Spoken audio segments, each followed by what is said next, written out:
이연영공 유업이명. 이연영 선생은 1568년 태어나시어 1639년에 별세하셨다. 자가 9년이며 호는 완정 완석정이시다. 본관은 벽진 성산인이다. 고려 벽진장군 콩언위 후손이다. 대대로 관리를 배출하였다. 진영관 제학 경간에 이르러 두견세를 읊은 시를 남겼다. 창 너머 두견세 소리 밤새 들려오는데 산꽃 몇 층 사이에서 울고 있는가 중국까지 회자되니 마침내 산화선생이라고 불렸다. 조선에 들어와 수지는 운봉 간무를 지냈으며 이분이 통내문 복내권을 두었다. 이분 이 통사랑 유강을 두었는데 바로 선생의 고조할아버지다.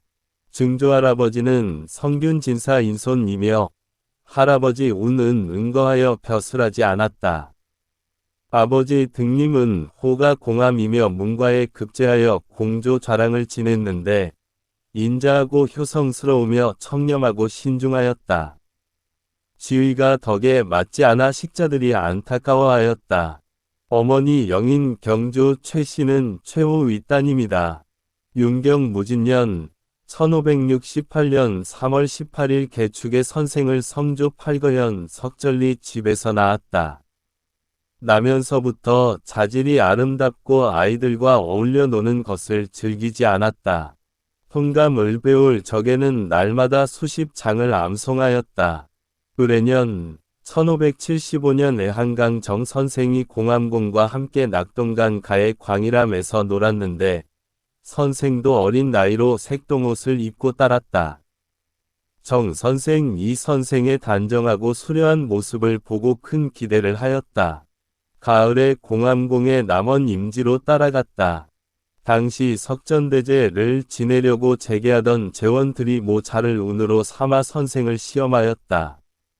선생이 모망하시나 막모 어머님이 나를 그리듯 나도 그리워하네라고 응대하니 제원들이 탄식하며 말하였다.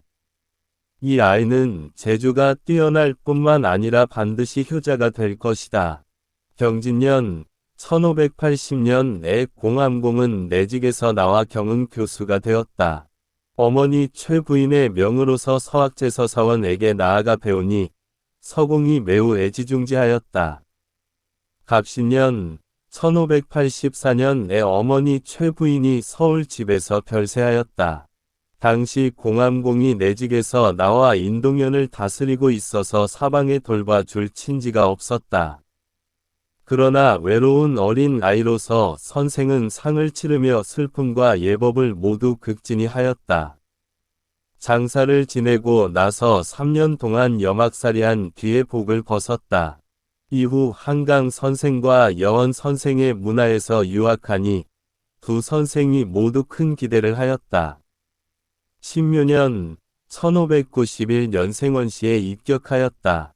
임진년 1592년에 섬나라 외인이 전란을 일으키자 선생은 서울에서 천리 길을 걸어서 고향으로 돌아온 뒤 양친을 모시고 상골로 피난하여 영남의 좌도를 떠돌았다.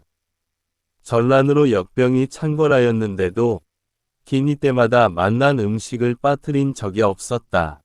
금설월당과 권석천 등 여러 공이 모두 그지없이 감탄하였다. 당시 계모 성부인 이 전염병에 걸렸는데 공암공은 선생이 독자라는 이유로 들어가 간호하기를 허락하지 않았다. 선생이 눈물로 간절히 호소하여 병간호를 하게 되자 힘써 간호하며 심지어 하늘의 자신으로 대신해 달라고 청하기까지 하였다. 어머니의 역병이 마침내 낫고 선생도 별 탈이 없었다. 계사년 1593년에 공암공은 망우당 곽재우 가위춘에서 위병을 일으켰다는 소식을 듣고 군진에 참여하고자 하였다. 선생이 눈물로 만류하며 말하였다. 지금 연로하신 몸으로 어떻게 종군할 수 있겠습니까? 청컨대 제가 대신 가서 나라의 치욕을 씻겠습니다. 마침내 과감히 달려가 온 근면 조종도 2로 등 여러 공과 함께 위령과 함안 사이에 머무르며 강을 따라 주둔하고 있는 왜적을 막았다. 가보년 1594년에 공암공의 상을 당하여 이전의 상과 마찬가지로 염악살이를 하였다. 정유년 1597년에 채찰사 이원이 공이 막부를 설치하여 영남의 광망우당 박대암 등 여러 공과 합세하여 함께 화왕산성을 지키니 선생은 다시 참여하여 계획하고 주선한 일이 많았다. 신축년 1601년에 관찰사가 선생을 효렴으로 조정에 청거하여 순능 참봉에 제수되었으나 나가지 않았다. 계묘년 1603년 명경과의 장원으로 급제하자 관례대로 성균관 전적에 임명되었다. 갑진년 1604년에 공조 좌랑 겸 춘추관 기사관에 임명되었다. 을사년 1605년에 병조 좌랑으로 옮겼다가 얼마 지나지 않아 예조 좌랑으로 옮겼다. 병오년 1606년에 병조 좌랑으로 옮긴 것이 2번인데 겸직은 그대로였다. 바로 경상도사에 임명되었다가 얼마 지나지 않아 교체되었다. 경술년 1610년에 형조 좌랑에 임명된 것이 2번이었다. 개축년 1613년에 호조 정랑에 임명되었다가 바로 사복시 첨정으로 승진되었다.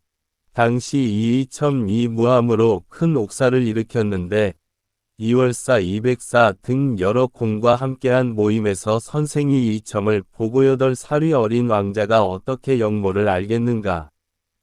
또 연흥군 이 무고하게 화를 당하여 자전 깨서 주야로 근심의 눈물을 흘리니 만일 세상을 버리시기라도 한다면 어떻게 하겠는가. 라고 꾸짖으니 이 점이 큰 소리로 말하였다. 자전도 함께 폐위시키면 누가 다시 잘못되었다고 하겠는가. 선생과 여러 공이 힘써 지친 간에 편안히 해주는 전한 위리를 편히 들은 자들이 역당을 비호한다고 시끄럽게 떠들었다. 갑인년 1614년에 사간원 정원에 임명되었다. 2월 예강화 부사 정왕 이시론에 부하하여 영창대군을 유배지에서 살해하였는데 필선 동계 정온 이항소로 영창대군의 원통한 죽음에 대하여 할 말을 다하였다. 이에 크고 작은 무리들이 입을 함부로 놀리고 삼사에서 역당이라고 교장하니 앞으로 닥쳐올 화가 예측이 되지 않았다. 선생이 삼사의 1회에서 항의하여 정온을 구하니 대사관 금치 가 장령 배대유에게 사주하기를 저 정원은 지방 사람이어서 실론을 잘 모르는데 군이 그와 친분이 있으면서 어찌하여 화복을 들어 깨우쳐 주지 않는가. 라고 하였다. 배대유가 나와서 귓속말로 오늘의 일은 찬성하면 살고 반대하면 죽습니다. 라고 하자 선생이 정색을 하고 크게 꾸짖으며 말하였다. 평생 고인의 책을 읽고도 어찌 이런 말을 합니까? 각자 그 소신대로 할 뿐입니다. 마침내 휘장을 치고 피염하였다. 하루 안에 연이어 3번 상소하여 홀로 아뢰었다. 그 내용의 대략이다. 정호는 바로 지난날 항소하여 역적을 토죄한 사람입니다. 지난날 역적을 토죄한 사람으로 오늘날 역적을 비호하는 사람이라고 여기니 도리어 거듭 생각해 보아도 신은 남몰래 괴이하기만 합니다. 즉시 무거운 죄를 청하지 않은 것이 어떻게 군상을 멸시하고 사당을 비호하는 마음이 있어서이겠습니까?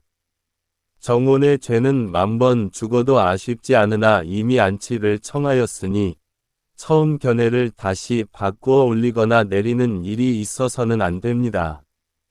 형세상 외람되이 언관을 차지하고 있기 어려우니 신이 직책을 파면하여 물리치소서.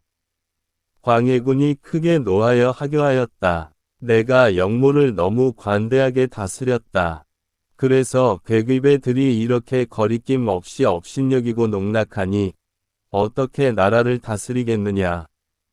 이어서 교체되어 부사과에 임명되었다. 이에 삼사가 합계하였다. 정온의 흉악한 상소에서 임금을 무시하고 도리에 어긋난 실상은 나라 사람들이 모두 알고 있습니다. 그런데도 부사과 이모는 지난날 언관의 자리에 있으면서 양사가 정혼의 죄를 위논하는 자리에서 제일 먼저 이를 피하는 계책을 내었습니다. 그리고는 연일 장황한 말로 교묘히 인피하니 역적을 구하려는 흔적이 현저히 보입니다. 사탈 관직하소서. 광해군이 요청에 따라 선생을 고향의 집으로 방출하고 영원히 서용하지 않았다. 선생은 군자가 거취하는 위리에 대하여 일찍이 여헌 장 선생에게 자로는 어떤 사람입니까? 라고 물으니 여헌 선생이 백세의 스승이네. 라고 하였다. 선생이 어찌하여 아버지를 막는 나라의 난리에 목숨을 바쳤습니까? 저는 어머니를 무시하는 나라에서 벼슬하지 않을 것입니다. 라고 하자 장 선생이 일어나 손을 잡고 말하였다. 오늘 백세의 스승을 다시 보게 될 줄은 생각지도 못하였네. 김인현 1619년에 계모 성부인 위상을 당하였다. 계해년 1623년 위 인조반정 이후에 광해조에서 처벌을 받은 선비부터 먼저 발탁하여 장려하고 등용하였다. 선생도 성균관 직강에 제수되었다가 바로 사유로 승진하였다. 10월 애사엄부 장령으로 승진하였는데 소를 올려 교체를 청하였다. 그 내용의 대략이다. 시는 품성이 광패하고 망령되어 본래 간관의 자질이 부족합니다.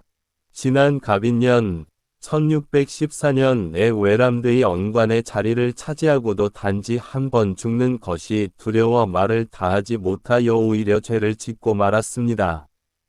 영남에서 10년 동안 목숨마저 유지하기 어려운 처지를 스스로 분수로 여겼는데 천일이 다시 밝아질 줄 어찌 생각이나 하였겠습니까? 게다가 성조에서 버리지 않아 외람되이 발탁되어 이제 이 사원부의 직책을 맡았습니다.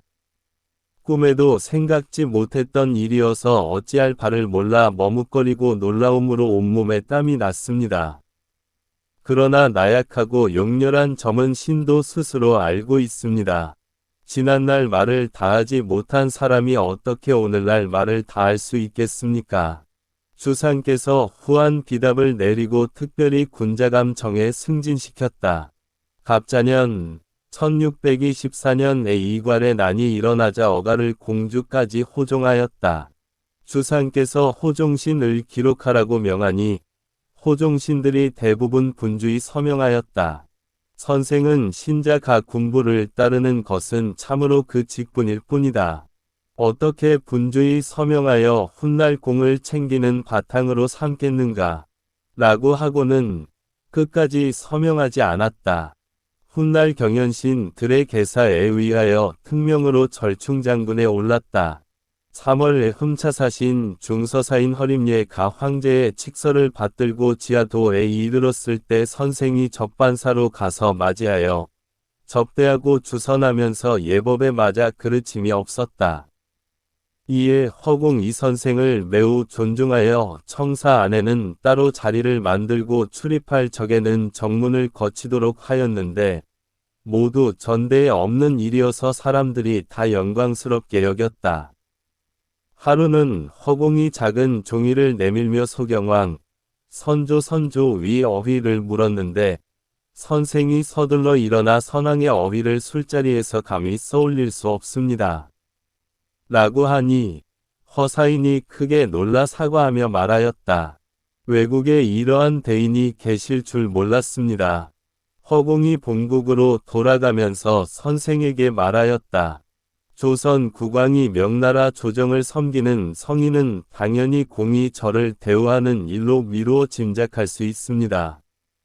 제가 조정으로 돌아가면 마땅히 조선 국왕이 명나라 조정을 섬기는 성의를 전달할 것입니다. 선생이 5월에 복명하니 주상께서 매우 가상히 여겼다. 첨지중 주부사에 승진되었다가 바로 승정원 동부승지에 제수되었다. 이 당시 3사 가인성군 위 죄가 공숙단과 비슷하다고 론계하며 사형을 청하였다. 선생이 대관을 마주하고 손으로 개사를 펼쳐 읽다가 춘추위 공숙당과 싸워 이긴 대목을 암송하며 손가락으로 종이에 그어가면서 입증하며 말하였다. 인성군의 무슨 죄가 공숙당과 유사합니까? 대관들이 깜짝 놀라며 대답을 하지 못하였다. 삼성위 아전들이 발을 모은 채로 대경실색하며 시끄럽게 전하니 하루 만에 온 도성에 퍼져 크게 실온에 저촉이 되었다.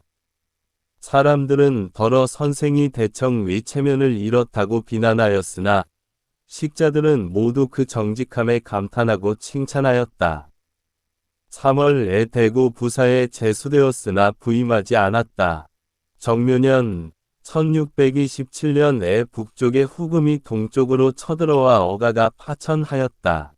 선생이 호종하려 고급히 달려가는데 길이 인동을 지나서 장여원을 베었다. 여원이 당시 호소사였는데 즉시 선생의 손을 잡고 말하였다. 오늘 자네를 만났으니 하늘이 우리 편을 들어주었네. 그러고는 즉시 조정에 선생을 우도 위병장에 임명해 달라고 개청하였다. 선생은 어가가 바양으로 파천 중인데 시종신 이 지방에 머무는 것은 분수에 미안한 일이라고 여겼다. 죽을 각오로 호종의 반열을 따르는 것이 참으로 그 직분이라고 생각해서 마침내 교체를 청하고 길을 나섰다. 길에서 남아하는 분조를 만났는데 소현세자께서 선생의 손을 잡고 눈물을 흘리며 말하였다. 국사가 이 지경인데 경은 장차 어디로 가려는가. 그래서 선생도 눈물을 흘리며 길에 엎드렸다. 이어서 분조를 따라서 전주로 갔다. 하루는 소현세자가 명을 내려 구원하였다. 선생이 헌의하였다. 회단을 제거하고 싶으면 사욕을 없애야 하고 적들을 물리치고 싶으면 두려움을 없애야 하고 부끄러움을 제거하고 싶으면 화를 없애야 합니다. 세 가지가 제거되지 않으면 대사가 어긋납니다. 세상의 명언이라고 전한다. 무진년 1628년 가을에 장례원 판결사에 임명되었으나 부임하지 않았다. 겨울에 밀양 부사에 제수되었다. 당시 큰 전란을 겪은 뒤라서 학교의 제도가 무너졌는데 밀양이 더욱 심하였다. 선생은 개연히 학교의 제도를 일으키는 일로 급선무를 삼았다. 매일 직접 군악에 이르러 학생들과 경전의 뜻을 강론하니 한 달 안에 수백 명의 학생이 이르렀다. 경오년 1630년에 관직을 버리고 돌아왔다. 신미년 1631년에 청주 목사에 제수되었는데 청주는 충청도의 대도호다. 간악한 이들이 무리 지어 도적질을 하니 오랫동안 백성들의 근심거리였다. 조정에서 목사에게 잡아들이라고 명하니 영장은 무인이어서 그 일로 인하여 전공을 세우고 싶어하며 성문을 닫고 군대를 풀어 잡아들이고자 하였다. 선생이 말하였다.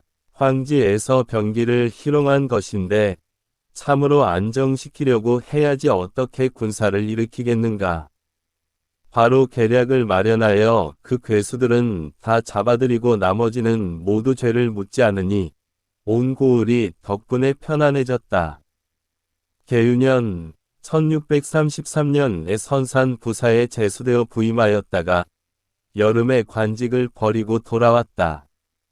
선생이 새 고을을 두루 다스리면서 진심으로 보살폈고 고향으로 돌아올 적에는 행장이 단출하였다.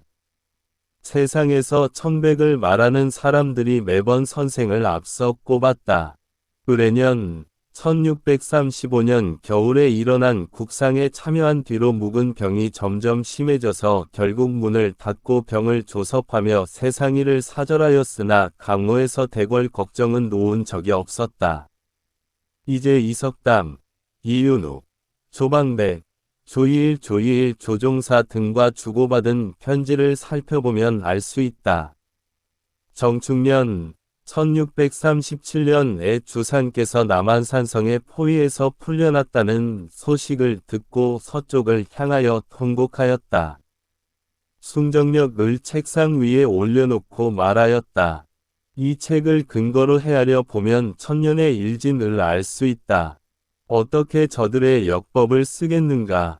김효년 1639년에 묵은 병으로 정침해서 운명하니 향년 70둘이었다.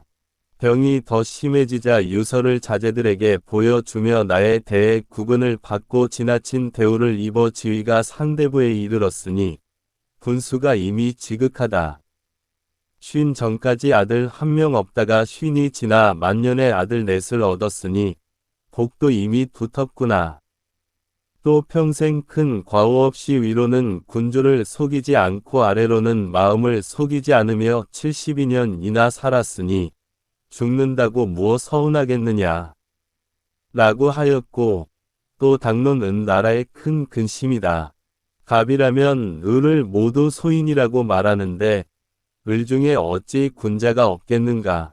을이라면 갑을 모두 소인이라고 말하는데 갑 중에 어찌 군자가 없겠는가. 갑을 이 서로 다투어 현우를 분변하지 못하니 사람을 쓰는 일이 이 때문에 공정하지 않고 국가가 이 때문에 편안하지 못하였다.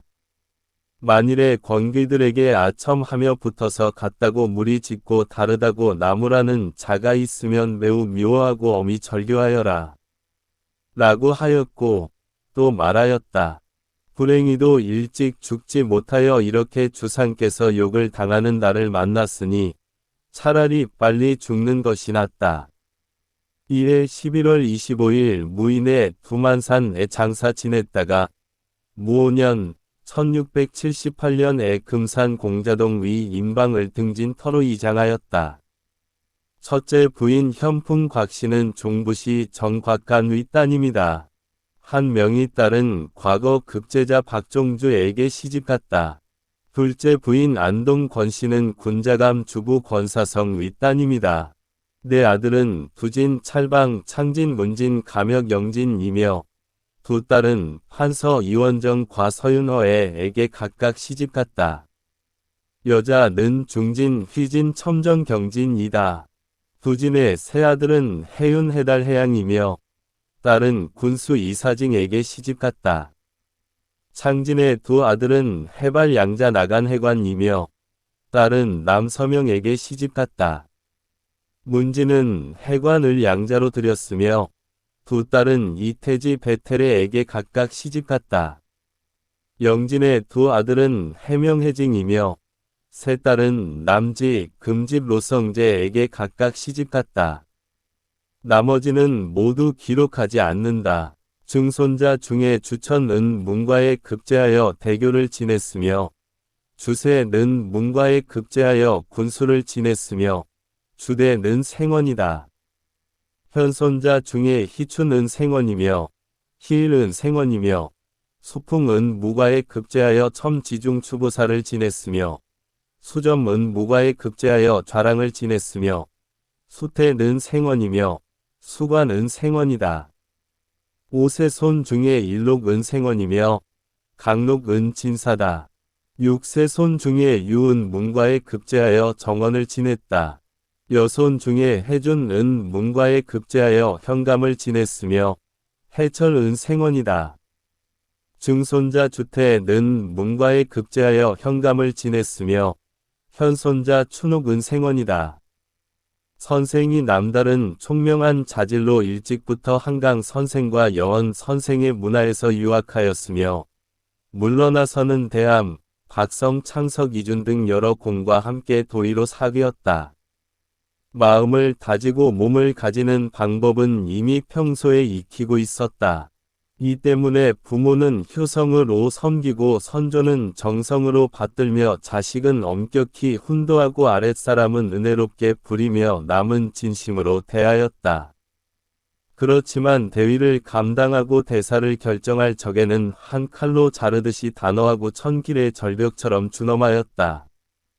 광해군의 정치가 어지럽고 간용들이 권력을 제멋대로 부려서 이륜이 무너지고 천지 기운이 닫혔을 즈음에 직언과 정론으로 이이첨을 자리에서 꾸짖고 온 조정이 아부하던 날의 동계를 구하였으니 수립한 공이 참으로 이미 우뚝하다. 이 때문에 갑자기 삭탈관직을 당하였으나 태연히 원망하거나 후회하는 마음이 없이 바야흐로 낙동강 가에 정자를 짓고는 완석이라고 편액하였다. 유유자적하며 초연하게 광해조에서 완인이 되니 사대부들도 모두 그 풍치를 우러러 사모하였다. 인조께서 반정을 한 뒤 제일 먼저 시행한 사유선발에 응하였고 사간원과 승정원에서 왕명을 출납하고 충성스러운 간언을 올렸는데 모두 직책에 걸맞았다. 백성을 부리거나 이를 처리함에도 모두 걸맞다고 할 만한 점이 있었다. 이는 나아가는 것을 어렵게 여기고 물러나는 것을 쉽게 여기는 절개와 조짐을 살피고 징조를 헤아리는 위리가 참으로 평소 흉중에 정해져 있어서다. 선산 도호부사에 물러나 고향으로 돌아온 뒤 6에서 7년 동안 집에서 지내다가 세상을 떠났다. 그러나 군주를 사랑하고 나라를 걱정하는 정성은 숨을 거두는 순간까지도 여전히 간절하였다. 선생은 총명이 남보다 뛰어나서 어린 시절의 가정에서 배운 내용을 종신토록 잊지 않았다. 춘추에 더욱 능통하여 남들이 의심하거나 논란을 일으키면 번번이 한자도 틀리지 않고 암송해 주었다. 국가가 위태롭고 어려운 나를 만나면 천리 먼 길에 발이 부르터도 조금도 꺼리지 않았다. 인조가 남한산성에서 항복한 뒤로 일찍 죽지 못하여 이날을 만난 것을 한스러워하였다. 이를 노남에 관계한 사기가 사람의 마음을 움직이니 이는 춘추에서 터득한 것이 이와 같아서라고 한다. 선생의 후손 이횡과이건 등이 선생의 유집과룡조, 조경가 지은 묘갈명을 나에게 보여주며 교정을 요구하고 이어서 유어비명을 요청하였다. 나는 감당할 만한 사람도 못되고 더구나 늙고 병들어서 붓을 놓은 지가 이미 오래되었으니 어떻게 이 부탁을 감당할 수 있겠는가. 다만 일과 교분이 중하기에 끝까지 사양할 수 없는 점이 있었다. 공손히 받아 수락한 지 이미 계절이 여러 번 지났는데 질병이 더욱 깊어져 붓을 들 길이 없었다. 스스로 돌아보며 회피하다가 간절한 부탁을 부질없이 저버리게 될까 매우 염려하였다. 이에 자리에 누워 괴로워하는 중에 몇 줄의 글을 이어 간신히 유어비명을 지었으나 병든 이 생각이 흐릿하고 짧아 아름다운 덕을 제대로 선양하지 못할 뿐 아니라 도리어 누가 될 것이니 두렵고 또 부끄럽기만 하다. 명활, 명한다. 위강춘추 1위는 춘추에서 익히고 학종하녀 학문은 한강과 여언 따랐네. 혼조병직 광해조에서 올고 닫고 창진진충 인조조에서 충성 다하였네. 귀우강정 강가 정자로 돌아와 누워서 아가초복 나의 처음 품은 뜻 즐겼네. 조탁수석 수석을 노래하며 우화경륜 나의 경륜 맡기고 음롱풍화 바람과 꽃을 읊으며 도화정성 나의 성정 연마하였네. 적동녹야 발자취는 녹야당으로 돌리고 몽경능연 꿈에서도 능연각을 멀리했네. 개공시종 공의 평생 신조는 비교비격 억지스럽지도 격렬하지도 않았네. 고랑수고 고명하여 장수하니 분자리 먼 이 정원을 빛내었네. 모수모구 어느 강 어느 언덕에 완화유촉 남긴 자취 생생하네. 각석이식 돌에 새겨 표시하니 과자고고 지나는 사람은 예를 표하리. 라고 김갱 선생께서 찬술하셨다. 동영상 편집 2023년 10월 13일 34 세손 평정공개 승지공 덕명 이선동